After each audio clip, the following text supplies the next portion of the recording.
திருச்சிற்றம்பலம்.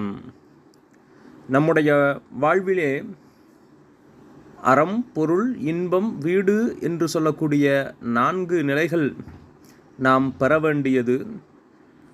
அறத்தின்படி வாழ்ந்து பொருள் ஈட்டி, அறத்தின்படி பொருள் ஈட்டி, அறத்தின்படி இன்பம் துய்த்து நிறைவாக வீடு பேரை அடைவதுதான் நம்முடைய மரபு.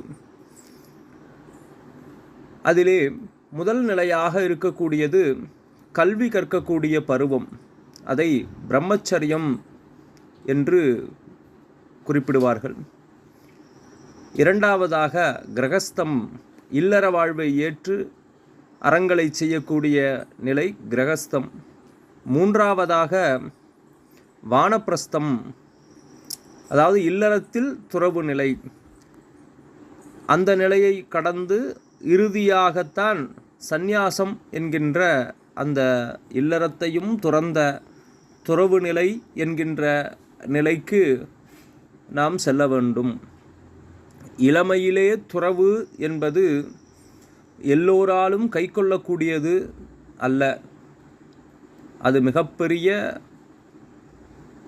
புலனடக்கத்தோடு இறுதி மூச்சு வரை வாழ்ந்திருக்கக்கூடிய அந்த காலகட்டத்தை நாம் வாழ்கின்ற வரையிலும் பிரம்மச்சரியத்தை கடைபிடித்து அனைத்தையும் துறந்த நிலையிலே வாழக்கூடியதுதான் துறவு நிலை. ஒரு மனிதன் இந்த காலகட்டங்களையெல்லாம் முறையாக கல்வி பயின்று பொருளீட்டி இல்லறத்திலே இருந்து இன்பம் துய்த்து பின்னர் அந்த நன்னெறிக்கு செல்வதே சிறப்புடையதாக இருக்கும் என்பதே நம்முடைய முன்னோர்கள் வகுத்த நெறி. சிலர் தன்னுடைய கடமைகளை சரிவர செய்ய இயலாத சூழ்நிலையில் துறவை மேற்கொள்வது என்பது சிறப்புடையதாகாது.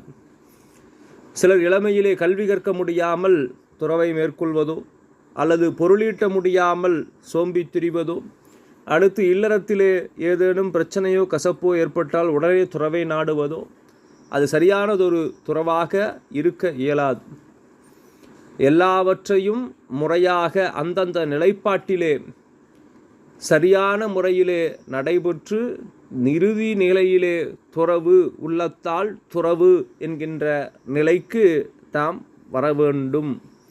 அப்போதுதான் இறைவனை அடைய முடியும். இல்லறத்திலே இருந்து கொண்டும் நம்முடைய 63 நாயன்மார்கள் இறைவனை அடைந்திருக்கின்றார்கள் என்று சொன்னால் அது அவர்கள் இருந்த நிலைப்பாட்டினுடைய உச்ச நிலை.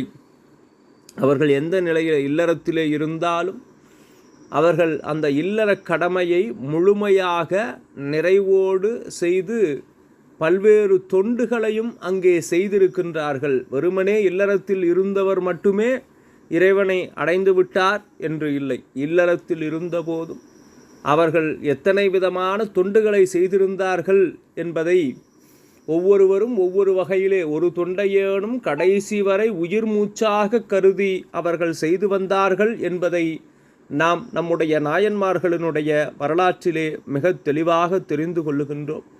ஆகவே துறவு என்பது அவ்வளவு எளிதாக நாம் சென்றுவிட இயலாத நிலை. உண்மை துறவு என்பது அவ்வளவு எளிதில் எட்ட முடியாத நிலை. ஆகவே அனைத்தையும் துறந்து செல்லுதல் என்பது எல்லோராலும் முடியாது.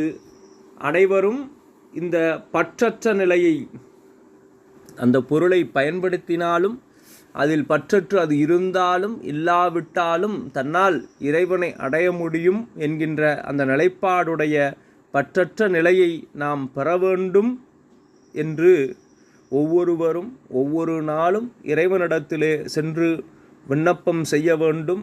இந்த மானிட பிறவி என்பதே இறைவனை அடைவதற்காக நமக்கு கொடுக்கப்பட்ட பிறவி என்பதை உணர வேண்டும்.